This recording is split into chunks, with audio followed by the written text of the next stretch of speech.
super a favor do VAR. Isso é exatamente o que alguém que é contra o VAR falaria, mas eu realmente sou super a favor do VAR. Ele veio não só pra corrigir injustiças, mas ele veio pra melhorar o futebol também. Inclusive, eu acho besteira esse argumento de que o VAR tira a emoção do grito de gol. Porque agora, quando o VAR entra em ação na hora do gol, a gente tem duas comemorações, tem uma a mais. Tem a do gol, a da confirmação ou a da anulação do gol. Isso é muito massa. Tem vários exemplos disso. Só que o mais marcante aconteceu nas quartas de final da Liga dos Campeões 2018-2019, entre Manchester City e Tottenham.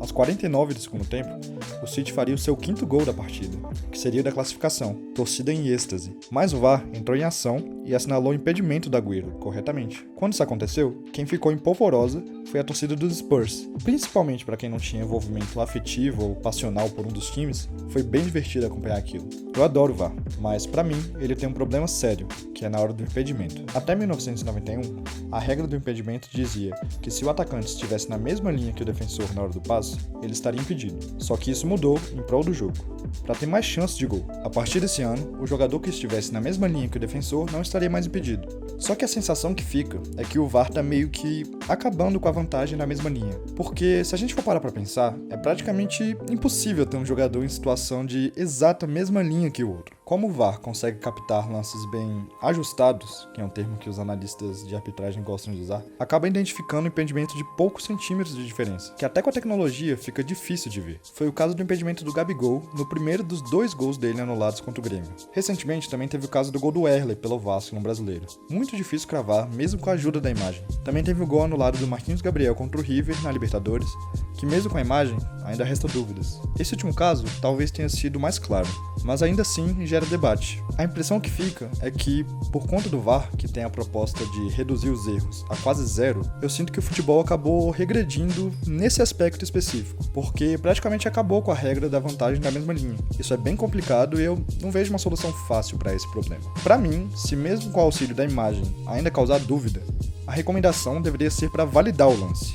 Poderia ter uma certa tolerância, porém, a dúvida costuma surgir em lances subjetivos. O que gera debate é a subjetividade, mas o impedimento, em tese, é uma coisa objetiva. Ou tá impedido ou não tá. Então, é no mínimo irônico deixar um lance objetivo para interpretação. No caso do Grêmio e Flamengo, com as regras que temos, o Gabigol estava impedido, assim como estava o Wesley e o Marquinhos Gabriel. Mas a imagem que foi mostrada no jogo não é muito conclusiva. Mesmo com a imagem, eu acho bastante difícil cravar que ele estava impedido. Só que aí argumentam que eles têm uma tecnologia na sala do VAR e nem sempre a imagem que disponibilizam é o recurso que os assistentes de vídeo usam para poder analisar. Às vezes a arbitragem tem imagem com perspectiva, com 2 linhas, uma linha que identifica a posição fazendo uma projeção do eixo do ombro do jogador, por exemplo. Beleza, mas a Conmebol divulgou o áudio da análise desse lance e, ao que parece, a imagem que vimos na transmissão foi a mesma utilizada pelos assistentes. E isso também é um problemão.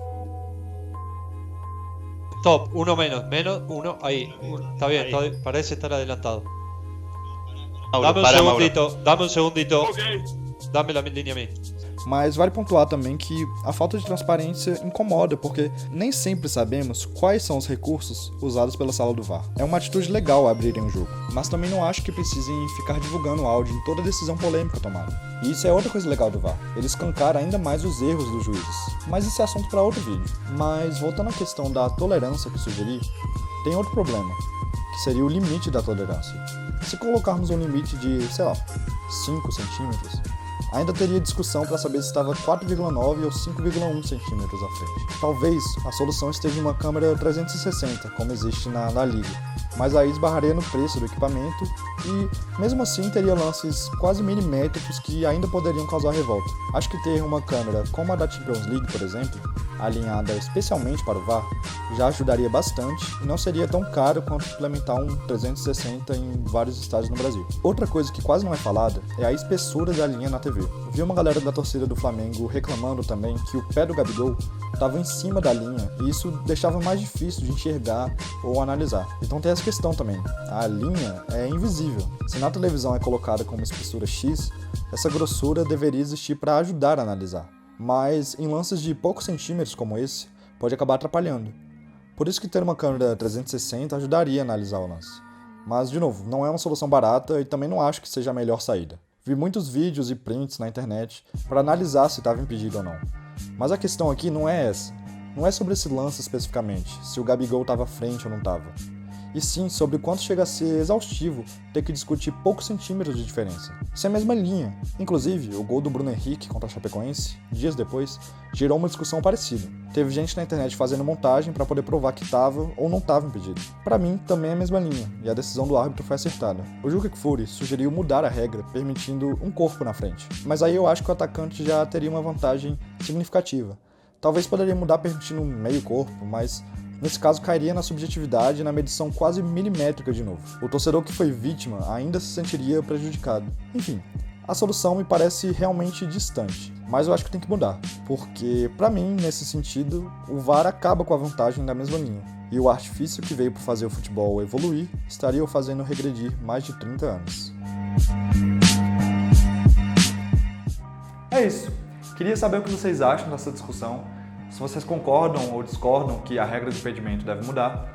Coloca nos comentários também o que vocês acham do VAR, se ele está mais ajudando, se está mais atrapalhando, o que vocês mudariam na aplicação dessa tecnologia. Também aceito sugestões para os próximos vídeos. Quero voltar a postar com frequência, foi bem complicado esses últimos meses para poder arrumar tempo para fazer conteúdo de qualidade. Eu até estava com temas engatilhados para postar, alguns deles foram sugestões de vocês, inclusive. Não postei mais por questão de tempo mesmo, de me organizar, mas eu vou conseguir, não vou largar o canal não. Muito obrigado e até a próxima.